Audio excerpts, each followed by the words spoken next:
Good morning. Celkon mobiles సమర్పిస్తున్న business breakfast షోకి స్వాగతం. బరువెక్కిన హృదయంతో ఈ కార్యక్రమాన్ని ఇవాళ ప్రారంభిస్తున్నాం. మా సహచరుడు అలాగే న్యూస్ స్కాన్ కార్యక్రమం కోఆర్డినేటర్ రాహి నిస్సార్ అకాల మరణం మనందరినీ కలిసివేసింది. సో అతని మరణం నిస్సార్ కుటుంబానికి కాదు, టీవీ5 కుటుంబానికి కూడా తీరని లోటు. సో న్యూస్ స్కాన్ కార్యక్రమం ముగియగానే రండి సార్ అంటూ డోర్ తెరిచి ఆహ్వానించే నిస్సార్ స్వరూపమే కళ్ళ ముందు ఇంకా కదలాడుతోంది. సో సాధారణంగా టీవీ5ని ఎవరైనా విడిచిపెట్టి వేరే ఆర్గనైజేషన్కి వెళ్ళారంటే కోపం వస్తుంది.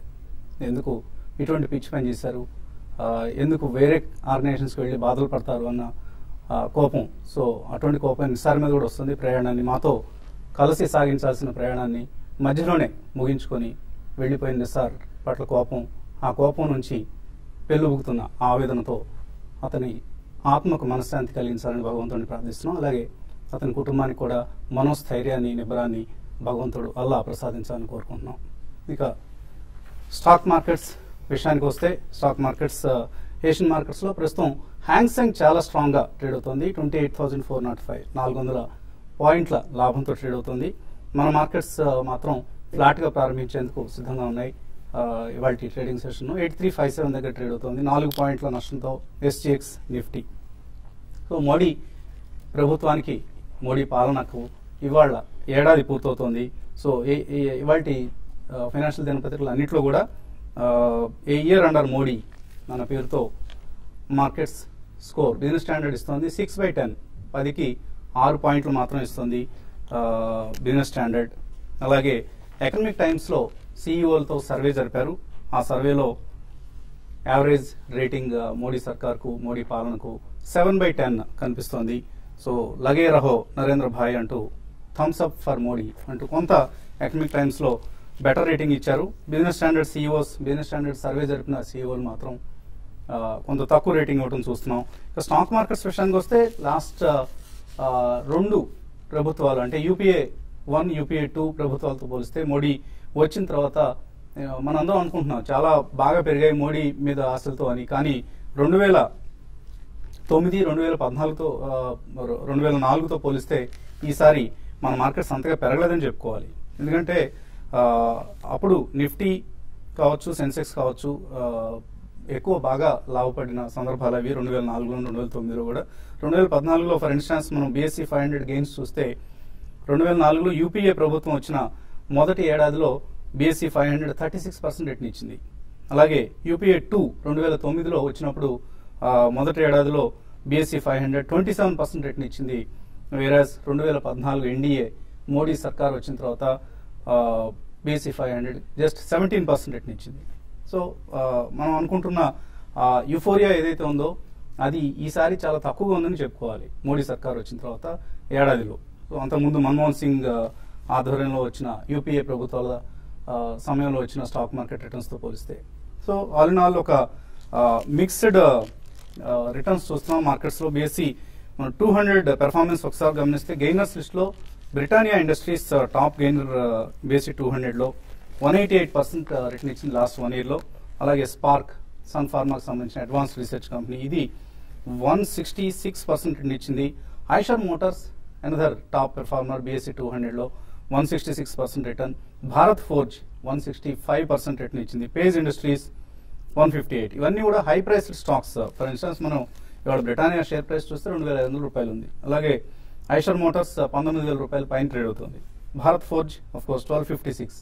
అలాగే పేజ్ ఇండస్ట్రీస్ 15,000 రూపాయల సమీపంలో ట్రేడ్ అవుతున్నాయి. ఇవన్నీ high value stocks, but still decent returns ఇచ్చిన స్టాక్స్. అలాగే లూజర్స్ లిస్ట్ చూస్తే BSE 200లో లాస్ట్ 1 yearలో టాప్ లూజర్ JP అసోసియేట్స్ 76% నష్టపోయి ఇన్వెస్టర్లకు తీరని ఆవేదన మిగిల్చింది.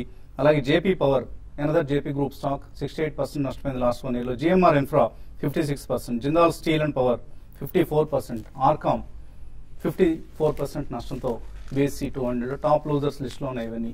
So mixed performance. ప్రధానంగా ఇన్ఫ్రా, మెటల్ రంగాలకు చెందిన షేర్లు ఎక్కువ మందికి నష్టాలను మిగిలిస్తే, అనూహ్యంగా కొన్ని థీమ్ ఓరియంటెడ్ స్టాక్స్లో అనూహ్యమైన లాభాలు రావడం చూసాం. ప్రధానంగా ఆటోమొబైల్, అలాగే ఆటో యాన్సిలరీస్ ఇటువంటి రంగాలకు చెందిన షేర్లో ఎక్కువ లాభాలు వచ్చాయి.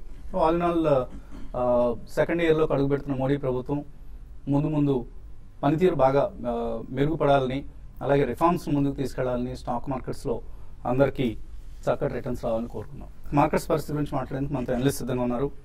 సో ఇటువంటి ట్రెండ్ మీరు వాళ్ళు ఎక్స్పెక్ట్ చేస్తున్నారు? F&O ఎక్స్పైరీకి మనం సిద్ధం అవుతున్నాం.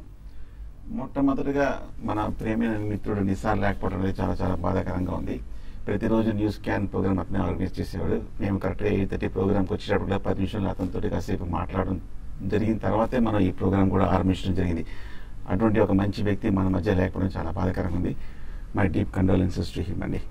అలాగే మార్కెట్ విషయానికి వస్తే కనుక నిన్న మనం చూసాము స్ట్రాంగ్ నీజర్క్ రియాక్షన్ ఇంచుమించు 100 పాయింట్ల వరకు పట్టడం జరిగింది. 8,500 దగ్గర బాగా విఫలమైన మార్కెట్ 8,350 కరెక్ట్గా అదే సపోర్ట్ లెవెల్ ఆ దగ్గరకు వచ్చి కొంచెం నిలబడింది. కీలకమైన మద్దతు స్థాయి దగ్గర మార్కెట్ నిన్న క్లోజ్ అవడం చూసాము. ఇవాళ రేపు మార్కెట్ ఏమాత్రం ఈ లెవెల్లో కన్సాలిడేషన్ అయ్యి కొంచెం స్ట్రాంగ్గా క్లోజ్ అయిందంటే మటుకు మళ్ళీ అప్ ట్రెండ్ వచ్చే అవకాశమే కనిపిస్తుంది.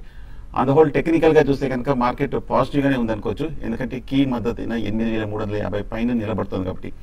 ఒకవేళ కనుక ఏమైనా ఈ నెక్స్ట్ 1 or 2 డేస్లో కనుక ఆ సపోర్ట్ అయినా 8,350 కనుక బ్రేక్ అయ్యి దాని కింద క్లోజ్ అయిందంటే మటుకు మార్కెట్లో ఒక షార్ట్ టర్మ్ కరెక్షన్ మళ్ళీ వచ్చే అవకాశం కనిపిస్తుంది. సెక్టర్ వైజ్ చూస్తే కనుక మనం బ్యాంక్ స్టాక్స్ అన్ని కూడా ముఖ్యంగా PSU చాలా స్ట్రాంగ్ రియాక్షన్ చూసాము. ప్రైవేట్ బ్యాంక్స్ కొంచెం రిలేటివ్గా కొంచెం కంపారిటివ్గా కొంచెం తక్కువ రియాక్షన్ చూసాము. బట్ అయినప్పటికీ కొంచెం కాషియస్గానే క్లోజ్ అయింది అనుకోవచ్చు. అలాగే ఫార్మా నిన్న కొంచెం పాజిటివ్గా ఓపెన్ అయ్యి కొంచెం ఒక టెక్నికల్గా కొన్ని స్టాక్స్ పాజిటివ్ జోన్లోకి వచ్చి మళ్ళీ కొంచెం రియాక్షన్ చూసాము. ఇవాళ రేపు కనుక ఏమాత్రం కనుక ఫార్మా స్టాక్స్ కనుక నిలబడితే కనుక వాటిల్లో లాంగ్ పొజిషన్ తీసుకోవచ్చు. Market next 1 or 2 day consolidation వస్తుంది. ఎందుకంటే అంతకైతే మనం చూసాము 500 పాయింట్లు రికవర్ అయిన తర్వాత ఎక్కడ కన్సాలిడేషన్ రాలేదు కాబట్టి ఆ కన్సాలిడేషన్ డ్యూ ఏదైతే ఉందో అది రావడం జరిగింది. సో లాంగ్ పొజిషన్స్ని హోల్డ్ చేయండి. ప్రస్తుతం 8,350 కింద స్ట్రిక్ట్గా స్టాప్ లాస్ అనేది పడడం ముఖ్యం. అలాగే బ్యాంక్ నిఫ్టీ 18,300 దగ్గర క్లోజ్ అవడం చూసాము. 18,200 కింద కనుక క్లోజ్ అయిందంటే మటుకు అది షార్ట్ టర్మ్ సపోర్ట్, అది బ్రేక్ అయిందంటే మటుకు బ్యాంక్ స్టాక్స్లో కూడా ఎగ్జిట్ అవ్వచ్చు. సో లాంగ్ పొజిషన్స్ని hold with a stop loss. అలాగే personal finance expert Balaraju garu కూడా మనతో ఉన్నారు. సో బాలరాజు గారు 1 year పాలన పూర్తి చేసుకున్న మోడీ సర్కార్ ఈ 1 yearలో నిఫ్టీ 14% రిటర్న్ ఇవ్వడం చూస్తున్నాం. And sectors wise different sectors participate చేశాయి ర్యాలీలో, అండ్ కొన్ని సెక్టర్స్ వెనుకబడ్డాయి. ఓవరాల్గా మ్యూచువల్ ఫండ్స్లో పెర్ఫార్మెన్స్ మీరు ఎలా అనలైజ్ చేస్తారు, ఎలా విశ్లేషిస్తారు? చాలా వరకు మ్యూచువల్ ఫండ్స్ ఏమైతే ఉన్నాయో top performing funds, top 10 to 15 funds ఏమైతే ఉన్నాయో అవి నిఫ్టీని బీట్ చేశాయండి. అండ్ నిఫ్టీకి బెంచ్ మార్క్ ఉన్న ఫండ్స్ అండ్ ఓవరాల్గా మెజారిటీ ఆఫ్ ద ఫండ్స్ ఈ ఇయర్లో మంచిగా పర్ఫార్మ్ చేశాయి. And outperformance has been 6 to 8 and 10% in some cases. కొన్ని కేసెస్లో థిమాటిక్ ఓరియంటెడ్ ఫండ్స్లో, సెక్టోరియల్ ఓరియంటెడ్ ఫండ్స్లో even they have given 20% to 30% outperformance than the benchmark. ఓవరాల్గా లాస్ట్ ఇయర్ నుంచి రెగ్యులర్గా SIP చేసిన వాళ్ళకు కూడా మంచి రిటర్న్స్ వచ్చాయని చెప్పుకోవచ్చు మనం. సో ఈ నేపథ్యంలో లాస్ట్ 1 yearలో మ్యూచువల్ ఫండ్స్ నుంచి డీసెంట్ రిటర్న్స్ వచ్చిన సందర్భంగా మీరు ఎటువంటి పర్టికులర్ స్కీమ్ను ఇవాళ చేయబోతున్నారు? సో మనం ఇవాళ జనరల్గా మనము లార్జ్ క్యాప్ అని మాట్లాడుకుంటాము, మిడ్ క్యాప్ అని మాట్లాడుకుంటాము. సో ఇవాళ మనం మల్టీ క్యాప్ గురించి మాట్లాడుతున్నామండి. So multi cap is a combination of both large cap and mid cap. So మనం లార్జ్ క్యాప్లో ఇన్వెస్ట్మెంట్ చేయాలంటే దాదాపు మనకు 12 సెక్టర్స్ అవైలబుల్ ఉంటాయి. మిడ్ క్యాప్లో ఇన్వెస్ట్ చేయాలంటే దాదాపు 16 సెక్టర్స్ అవైలబుల్ ఉంటాయి. సో మల్టీ క్యాప్లో ఇన్వెస్ట్మెంట్ చేస్తే రెండు కలిపితే కనుక మనకు దాదాపు 18 సెక్టర్స్ అవైలబిలిటీ ఉంటాయి అన్నమాట ఇన్వెస్ట్మెంట్ చేసుకోవడానికి. సో మల్టీ క్యాప్లో ఇన్వెస్ట్మెంట్ చేయడం వల్ల కొన్ని లాభాలు ఉన్నాయి మనకు. Diversification across sectors and diversification across stocks, దాంతోపాటు డైవర్సిఫికేషన్ అక్రాస్ మార్కెట్ క్యాపిటలైజేషన్, ఇవన్నీ కూడా మనకు బెనిఫిట్స్ ఉంటాయి. దీంతోపాటు రెసిలియన్స్ ఉంటుంది. మార్కెట్స్ పడ్డా కానీ ఎక్కువగా పడకుండా ఉండడానికి అవకాశం ఉంటుంది. దాంతోపాటు మనకు రిలేటివ్లీ లో వాలిటిలిటీ, మిడ్ క్యాప్ కన్సిడర్ చేస్తే మనం వాలిటిలిటీ అందులో ఎక్కువగా ఉంటుంది అనమాట. సో మల్టీ క్యాప్ కన్సిడర్ చేస్తే మనము వాలిటిలిటీ అనేది తక్కువగా ఉంటుంది. సో ఇవన్నీ కలిసిన బెనిఫిట్స్ ఒక ఫండ్ లో ఉందండి. ఆ funday Franklin India prima plus. So ఇది దాదాపు 20 సంవత్సరాల కంటే ఎక్కువ ట్రాక్ రికార్డ్ ఉన్న ఫండ్ అండి. సెప్టెంబర్ 1994లో ఈ ఫండ్ ఇన్సెప్షన్ అయింది. అప్పుడు ఇన్ఫాక్ట్ అది కొఠారి పైనీర్ అవునండి స్కీమ్ అది. దాని తర్వాత ఫ్రాంక్లిన్ టెంపుల్టన్ సంస్థ టేక్ ఓవర్ చేయడం జరిగింది. రైట్. సో దాదాపు 20 years ట్రాక్ రికార్డ్ ఉన్న fund. Very few funds have 20 year track record అనమాట. సో 20 years నుంచి it is going very strong. So ఈ ఫండ్ వచ్చేసి it is a combination of both growth and value. So growth based stocks లో investment చేస్తుంది, అట్లా at the same time value based stocks లో investment చేస్తుంది అనమాట. So ఇలాంటి కాంబినేషన్ మనకు అరుదుగా దొరుకుతుంది అనమాట. సో ఈ ఫండ్ వచ్చేసేసి దాదాపు లాస్ట్ 1 year లో 38.9% రిటర్న్ ఇచ్చిందండి. It has beaten its benchmark to CNX 500. So దాదాపు 8% outperformance than CNX 500. And CNX 500 30% return ఇస్తే ఇది మాత్రం 38-39% రిటర్న్ ఇచ్చింది. రైట్. అండ్ లాస్ట్ 3 years లో ఆల్మోస్ట్ 29.67% రిటర్న్ ఇచ్చింది. అండ్ 5 years లో 18.35, 10 years లో 20.99, and since inception little over 20 years దాదాపు 20.29% కంపౌండింగ్ రిటర్న్ అండి ఇది మనం మాట్లాడుకునేది. సో ఎవరైతే 10,000 రూపీస్ 1994 లో ఇన్వెస్ట్మెంట్ చేశారో అది ఈ రోజు వాల్యూ 4.41 lakhs. ఆల్మోస్ట్ మనకు కంపారిజన్ లో చూస్తే investment value is nothing. So and it has grown to 4.41 lakhs. So this is a fund which can show long term investment చేసుకుంటే కనుక వెల్త్ ఎలా క్రియేట్ అవుతుంది, ఎలా గ్రో అవుతుంది అని చెప్పడానికి ఈ ఫండ్ ఒక మంచి ఉదాహరణ అండి. సో ఒక పోర్ట్ఫోలియో మంచిగా ఉండాలి, స్ట్రాంగ్ గా ఉండాలి అని అంటే మనం ఒక మల్టీ క్యాప్ ఫండ్ కూడా అందులో పెట్టుకోవాలి. దాదాపు ఒక 15-20% మల్టీ క్యాప్ ఫండ్ లో పెట్టుకుంటే పోర్ట్ఫోలియోకి మంచి బ్యాలెన్స్డ్ పోర్ట్ఫోలియో అని చెప్పుకోవచ్చు మనం.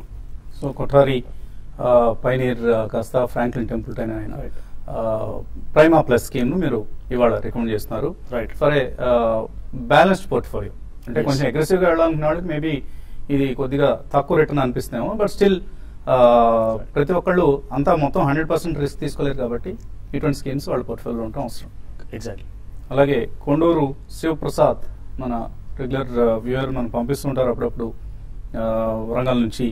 FDs versus debt funds, fixed డిపాజిట్లకి డెట్ ఫండ్స్ కి మధ్యలో ఉండే వ్యత్యాసాన్ని ఆయన ఒక మెసేజ్ రూపంలో పంపించారు. ఎవరైనా ₹1,00,000 కనుక ఫిక్స్డ్ డిపాజిట్ లో ఆర్ డెట్ ఫండ్ లో ఇన్వెస్ట్ చేస్తే రేట్ ఆఫ్ రిటర్న్ రెండింటిలోనూ సిమిలర్ గా ఉంటుంది. 9.5% అనుకుంటే 36 months అంటే 3 years లో ఇది ₹131,293 అవుతుంది. 3 years లో ₹1,00,000 ఇన్వెస్ట్మెంట్, 9.5% రేట్ ఆఫ్ రిటర్న్ ప్రకారం ₹131,293 అయితే దీనికి ఫిక్స్డ్ డిపాజిట్ లో చేస్తే ఇండెక్సేషన్ బెనిఫిట్ ఏమీ ఉండదు. So indexed cost not available for fixed deposit, but debt fund లో మాత్రం ₹130,446 ఇండెక్స్డ్ కాస్ట్ ఉంటుంది. దీనిలో ట్యాక్సబుల్ ఇంట్రెస్ట్ ఫిక్స్డ్ డిపాజిట్ లో అయితే ₹31,293 ట్యాక్సబుల్ ఇంట్రెస్ట్ ఉంటుంది. వేరాస్ డెట్ ఫండ్ లో ఎవరైనా ఇన్వెస్ట్ చేస్తే ఇండెక్సేషన్ బెనిఫిట్ ఉంటుంది కాబట్టి కేవలం ₹847 ట్యాక్స్ పడుతుంది. సో దీని ప్రకారం ట్యాక్స్ పేయబుల్ ఫిక్స్డ్ డిపాజిట్లు చేసిన వాళ్ళకి ₹9,670 ట్యాక్స్ పే చేయాల్సి వస్తే డెట్ ఫండ్ లో చేసిన వాళ్ళకి ₹175 ట్యాక్స్ పే చేస్తే సరిపోతుంది. సో ఇటువంటి బెనిఫిట్స్ ఉంటాయి, వీటిని అర్థం చేసుకుని మనం ఇన్వెస్ట్మెంట్స్ కొనసాగిస్తుండాలి. So thank you Shivaprasad garu ఇటువంటి విలువైన సమాచారాన్ని పంపించినందుకు. లైన్లో ఉన్నారు ఫస్ట్ కాలర్ హైదరాబాద్ నుంచి Srinivas. Hello, good morning sir. Good morning, చెప్పండి శ్రీనివాస్. సార్ బాబరాజ్ గారితో మాట్లాడాలి. అడగండి శ్రీనివాస్ గారు చెప్పండి. Good morning sir. 50 lakhs term plan ఉంది సార్ నాకు. ఏంటండి? Term plan. 50 lakhs term plan ఉంది. ఓకే. నెక్స్ట్ ఇయర్లీ 25,000 యూలిప్ ఉంది sir, youngster super premium. Okay. Next 10 lakhs direct stock లో ఇన్వెస్ట్ చేస్తున్నాం సార్. యూలిప్ ఎప్పుడు తీసుకున్నారండి? యూలిప్ 2 years అయింది sir, 2013 December sir. Okay. 10 lakhs direct stock లో ఇన్వెస్ట్ చేస్తున్నాం sir. Okay. Next every month SIP ద్వారా 8,000 up to 20 years invest చేద్దాం అనుకుంటున్నాం సార్. వెరీ గుడ్ అండి. 20 years is a very good time frame. Better sir. Months. Me age ఎంత శ్రీనివాస్ గారు? 34 sir. 34. Okay అండి. It will credit లో employee sir నేను. Okay. Okay. So first of all మీరు term plan ఏమైతే తీసుకున్నారో అది ఆలోచించాలండి మళ్ళొకసారి. ఎందుకంటే మనకి ఇప్పుడు టర్మ్ ప్లాన్ మీకు అది 50 lakhs సరిపోతుందా లేదా చూడండి. సో మీ యాన్యువల్ ఇన్కమ్ ఏమైతే ఉందో దానికి 10 to 12 times మీకు టోటల్ లైఫ్ ఇన్సూరెన్స్ కవర్ కావాలి. దాంతో పాటు మీరు personal accident and disability cover కూడా తీసుకోండి. శ్రీనివాస్ గారు లైన్ లో ఉన్నారా మీరు? Personal accident and disability cover కూడా కావాలి. సో మీరు యూలిప్ ప్లాన్ ఏమైతే తీసుకున్నారో, సో 2013లో తీసుకున్నారు కాబట్టి యూలిప్ ప్లాన్స్ మనకు జనరల్ గా మంచిగా పర్ఫార్మెన్స్ ఉండదు. చార్జెస్ వల్ల మనం పెట్టిన డబ్బు అధికంగా పెరగడానికి అవకాశాలు కూడా ఉండవు. సో 2013లో తీసుకున్నారు కాబట్టి దాన్ని మీరు స్టాప్ చేసుకున్నా కానీ పెద్దగా మీకు సరెండర్ చార్జెస్ ఏమీ పడవు. ఆ యూలిప్ లో ఏమైతే పెడుతున్నారో దాన్ని బెటర్ మ్యూచువల్ ఫండ్స్ కి డైవర్ట్ చేసుకోండి. ఇప్పుడు 8,000 రూపీస్ మీరు మంత్లీ ఇన్వెస్ట్మెంట్ చేయాలనుకుంటున్నారు, ఆ యూలిప్ స్టాప్ చేస్తే ఇంకా 2,000 రూపీస్ మీకు వస్తాయి ఓవరాల్ గా. సో 25,000 యాన్యువల్ ప్రీమియం కాబట్టి మీరు 10,000 రూపీస్ మీరు మంత్లీ ఇన్వెస్ట్మెంట్ చేసుకోవచ్చు. ఈ 10,000 వచ్చేసేసి మీరు 5 ఫండ్స్ లో ఇన్వెస్ట్మెంట్ చేసుకోండి. So Birla sun life MNC fund, ఇది మిడ్ క్యాప్ కేటగిరీ కిందికి వస్తుంది. And ICICI prudential focused blue chip లో మీరు ఇన్వెస్ట్మెంట్ చేసుకోవచ్చు. And UTI opportunities fund, Franklin India, prima plus and Mirae Asset India opportunities fund, ఈ 5 ఫండ్ లో మీరు 2,000 స్ప్రెడ్ చేసి ఇన్వెస్ట్మెంట్ చేసుకుంటే మంచిగా ఉంటుందండి. తర్వాత కాలర్ చక్రవర్తి విజయవాడ నుంచి. హలో హలో, అడగండి Chakravarthy. Sir good morning sir. Good morning sir, నేను ఇప్పుడు Lloyd, Voltas, blue star stocks hold చేస్తున్నానండి. అవి స్టాక్ హోల్డ్ చేయొచ్చు అంటారా లేకపోతే సెల్ చేయొచ్చు అంటారా? ఏంటి ఇవన్నీ సమ్మర్ అని కొన్నారా? ఏంటండి? సమ్మర్ దృష్టిలో పెట్టుకుని కొన్నారా 3 స్టాక్స్ కూడా? కన్స్యూమర్ డ్యూరబుల్ ఇండస్ట్రీలో వర్క్ చేస్తాను నేను. సో నాకు తెలుసు కంపెనీస్ ఎలా వర్క్ చేస్తాను. Okay okay. సో మీరు కంపెనీస్ ప్రాస్పెక్ట్స్ బ్రైట్ గా ఉంటాయని ఉద్దేశంతో కొన్నారు, అదే ఇండస్ట్రీలో పనిచేస్తున్నారు కాబట్టి. అవునండి అవునండి. ఎప్పుడు కొన్నారు ఇవి? సార్ రీసెంట్ గా ఒక 1 month బ్యాక్ కొన్నానండి. ప్రాఫిట్స్ లో ఉన్నారా? సార్ ప్రాఫిట్ లోనే ఉన్నారా? మూడిట్లోనూ ప్రాఫిట్ లోనే ఉన్నాను సార్. ఓకే. సో ఎనీవే మూడిట్లో ప్రాఫిట్ బుక్ చేసుకోవచ్చు, హోల్డ్ చేయొచ్చు ఇవి. లాయిడ్ చూస్తే కనుక స్ట్రాంగ్ పెర్ఫార్మింగ్ కంపెనీ అండి. లాస్ట్ 2 years గా చూస్తే కనుక స్టడీగా అప్ ట్రెండ్ జోన్ లోనే కనిపిస్తుంది. పాజిటివ్ ఇండికేషన్స్ ఇంకా కనిపిస్తున్నాయి. హైయర్ రేట్ లో లాస్ట్ 1 month మార్కెట్ రియాక్షన్ లో కూడా లాయిడ్ ఎలక్ట్రికల్ పెద్ద ఏమీ వీక్నెస్ కూడా కనిపించట్లేదు. హైయర్ రేట్ లో కూడా కొంచెం స్ట్రెంత్ వస్తుంది. ఒకవేళ షార్ట్ టర్మ్ అయితే కనుక మీరు కొంచెం ప్రాఫిట్ బుక్ చేయాలి అనుకుంటే అవసరం అయితే కనుక కరెంట్ రేట్ లో మీరు 210, 220 లెవెల్లో మీరు ప్రాఫిట్ బుక్ చేయొచ్చు. లాంగ్ టర్మ్ అయితే కనుక హోల్డ్ చేయొచ్చు. అలాగే వోల్టాస్ కూడా మనం చూస్తున్నాము, అది కూడా స్టడీగా 1 year గా అప్ ట్రెండ్ లోనే కనిపిస్తుంది. చాలా అవుట్ స్టాండింగ్ పెర్ఫార్మెన్స్ టెక్నికల్ గాను ఫండమెంటల్ గాను కనిపిస్తుంది. ఈ లాస్ట్ 1 month కూడా చూస్తే కనుక వోల్టాస్ చాలా బాగా బుల్లిష్ గాను రీసెంట్ హై అయిన 300 రూపాయలు కూడా బ్రేక్అవుట్ అవ్వడం జరిగింది. షార్ట్ టర్మ్ అయితే కనుక మీకు అవసరం అయితే ప్రాఫిట్ బుక్ చేయండి. బట్ ఇప్పుడే కొంచెం ట్రెండ్ ఇంకా బుల్లిష్ గా ఉంది, మార్కెట్ కూడా పాజిటివ్ జోన్ లోకి వస్తుంది కాబట్టి మీడియం టర్మ్ లాంగ్ టర్మ్ అయితే హోల్డ్ చేయొచ్చు 2 స్టాక్స్.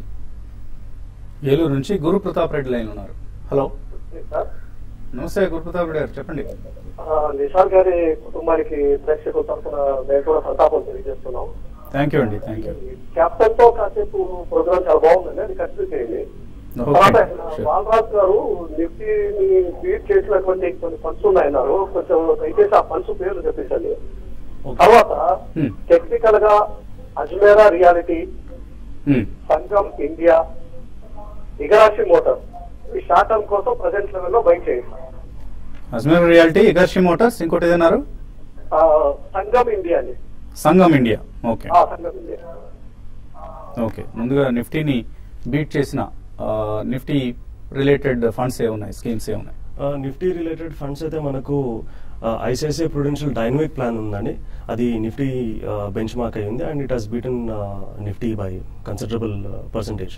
సో కాకపోతే మనము పోర్ట్ఫోలియో క్రియేట్ చేసుకున్నప్పుడు ఒక 15-20% నిఫ్టీకి బెంచ్ మార్క్ అయ్యి ఉండి 15-20% BSE 100, 15-20% BSE 200 and multi cap కి ఒక 15-20%, మిడ్ క్యాప్ కి మనం ఒక 20-25% లో చూసుకోవాలి. సో 15 to 20 డైవర్సిఫైడ్ గా ఉండాలి పోర్ట్ఫోలియో. అవునండి, అన్ని తీసుకెళ్లి ఒకే తరహా ఫండ్స్ లో ఇన్వెస్ట్ చేయడం. ఇంతకుముందు మనం ఒక కాలర్ కి చెప్పాం కదా, సో ఇవన్నీ ఆ ఫండ్స్ అన్ని కూడా ఇలాగే బెంచ్ మార్క్ అయి ఉంటాయి. సో ఆ ఫండ్స్ లో ఇన్వెస్ట్మెంట్ చేసుకుంటే it will be good. Okay అండి. సో అజ్మేరా రియాలిటీ, ఇగర్షి, సంగం ఇండియా ఎలా ఉన్నాయి టెక్నికల్లీ? 3 స్టాక్స్ బాగా బులిష్ గా ఉన్నాయండి. కంటిన్యూస్ గా అప్ ట్రెండ్ లో ఉన్నాయి. లాస్ట్ 6 months మార్కెట్ రియాక్షన్ అయినప్పటికీ అజ్మీరా గానీ, ఇగరిషి గానీ, సంగం గానీ ఒక ఏమాత్రం వీక్నెస్ కనిపించట్లేదు, బులిష్ గానే కనిపిస్తున్నాయి. కాకపోతే లాస్ట్ ఒక 2-3 months కూడా బాగా పెరిగాయి కాబట్టి కొంచెం ఒక టెక్నికల్ గా ఓవర్ బాట్ పొజిషన్ లో ఉంది. న్యూ హైస్ లో ఉన్నాయి. ఒక చిన్న డిప్ లో 3 స్టాక్స్ తీసుకోవచ్చు. ఈమెయిల్స్ లో దేశికామణి ఒక సలహా ఇస్తున్నారు మనకి. వేరే తమిళ్లో కూడా ఒక ఛానల్లో బిజినెస్ న్యూస్ ఉన్నాయట, 1 hour ఉంటుందట. అది మంది కూడా 1 hour కి పెంచితే బాగుంటుంది, కానీ మీరు ఆ పని చేయలేరని మాకు తెలుసు. కానీ ఇదే సమయంలో ఒక సూచన ఇస్తాం, మండే టు ఫ్రైడే స్టాక్స్ మీద దృష్టి పెట్టండి. సాటర్డే సండే మాత్రం మీరు మ్యూచువల్ ఫండ్స్, ఇన్సూరెన్స్ ఇటువంటి వాటి మీద దృష్టి పెట్టి ప్రోగ్రామ్ని డిజైన్ చేస్తే టైం అంటే ఆయన స్టాక్ మార్కెట్స్ దృష్టిలో చెప్తున్నారు, టైం వేస్ట్ కాకుండా ఉంటుంది, మార్కెట్కి ఎక్కువ సమయాన్ని కేటాయించవచ్చు అనేది డేస్ కామెంట్ గారు ఇస్తున్న సలహా. చూద్దామండి, అమలు చేసేందుకు ప్రయత్నం చేద్దాం, మేనేజ్మెంట్ మాకు సహకారాన్ని ఇస్తే. ఇంకా చాలా మెయిల్స్ మిగిలిపోయాయి, కానీ మనకు సమయం కూడా మించిపోయింది. ఇది వాటి Celkon mobiles business breakfast show. మధ్యాహ్నం స్మార్ట్ ఇన్వెస్ట్లో మళ్ళీ కలుద్దాం.